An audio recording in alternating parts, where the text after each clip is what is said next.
So for people who are not familiar with the story of the General, Martin Cahill, your character was a gangster who had died about 4 years before the movie came out. So it was recent Irish history. And I remember that gave you a little bit of trepidation or hesitancy of doing it, right? Yeah, yeah, kind of, in a number of different ways. I remember going for a meal with John Boorman, who is a legend, obviously, and just asking him what were we trying to do with this? Because he was a controversial figure, and he was a very dangerous man. Like, we ended up doing it under armed guard for a while, and there was all that because it was all still alive, but it was all still kind of current. But it was more about, I remember trying to figure out what we were trying to do with it. And it was just John's expression of exploring the humanity of somebody who is on the other side. And I remember at the end of the film, there's a great friend of mine, great actor, Sean McGinley. He's in the movie as well. He's brilliant in it. But he said, "That's amazing. We're seeing the world through their prism now." And so the idea that you would put yourself in the other shoe, we got a lot of flack from it because people said we were making a hero of somebody who inflicted great pain on people, and which he did. But there was also another side to the story that needed to be told. So I learned more of, like, the experience with John Boorman was the thing more than anything. He brought me behind the camera and taught me pretty much everything I know or knew up to then or about film acting and the nature of it, and the role of the camera in the narrative, and how much can be told through the camera without an actor doing very much, and then how to dance with the camera, basically. Even that pool hall, the way he would construct, he always used a single camera. There was one day he used two because I had to shoot McGinley in the knee, and he wanted to get a close-up, and he threw it away in frustration because his narrative voice within the camera was so strong. And I could keep going for a long time about him. He was just unbelievable. He showed me, he had me in a car, and this is a guy who went around covering his face all the time, and in real life that's what he did. He didn't want ever to be photographed. He went around like that with his hand in front of his face. John Voight was in the movie as well. He was magnificent. He was incredibly present in the Irish press. I was very young when all this was going on, but he was incredibly, Martin Cahill was a very, very big figure in the Irish press, in the criminal underworld, which was becoming less and less underworld. Yeah, and he'd been buttonholed by a reporter on going in. He used to collect the dole, the welfare every week, and yet he was rolling all this money. But like he would just blag it out, and he would do the entire thing with a hood over his face and his hand in front of his face. But I just felt we were supposed to be casing a joint of a jeweller's we were going to rob, and I said to John, I feel very exposed here. I was just sitting in the car with nothing covering my face, and he took me out and said, "Come over here."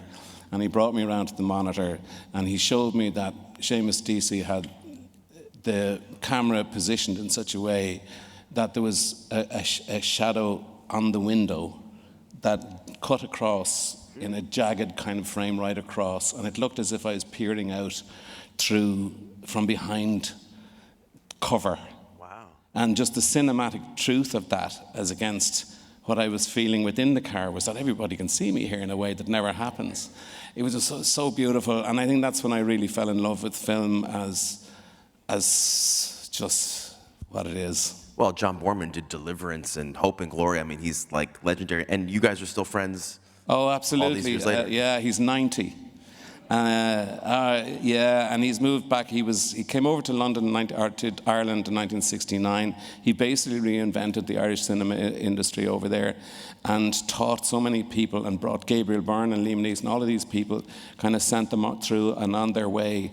And he's finally moved back over to England to be with Charlie, his son, and their family, and give up his beloved Animo, where he has oak trees and stuff like that, hundreds of them planted. He's just a magnificent man. I love him to death, yeah. That's great. Colin, I had forgotten that,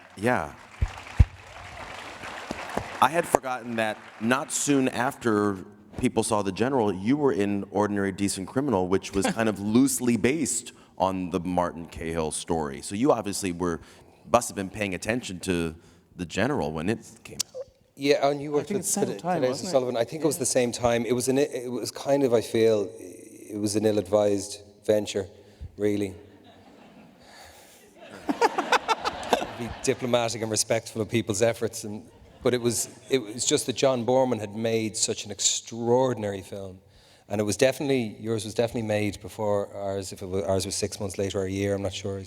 But yeah, I've been saying to Brendan recently, I really want to see The General again.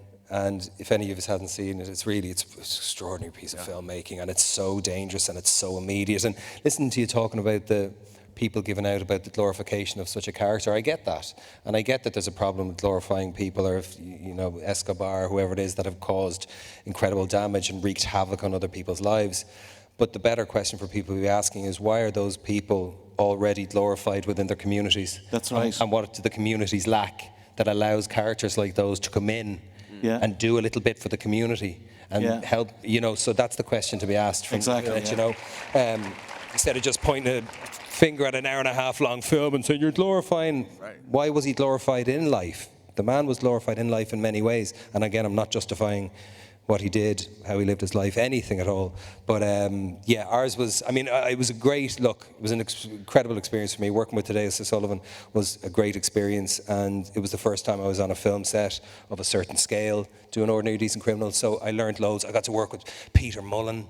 Oh, yeah. And I had just seen, do you remember the Stella Cinema? I don't know if it's still there. It is. Is it still there? Yeah. That's lovely. I had just seen My Name is Joe. Oh, he's the best. Ken Loach's My Name is Joe, and I had to go in and see Peter the next day, and I couldn't look at him because it was just such an extraordinary and brutal and raw and painful and honest, I think is the biggest word, honest experience for me to watch Peter Mullen in that film. So he's incredible. It was amazing, that film, yeah.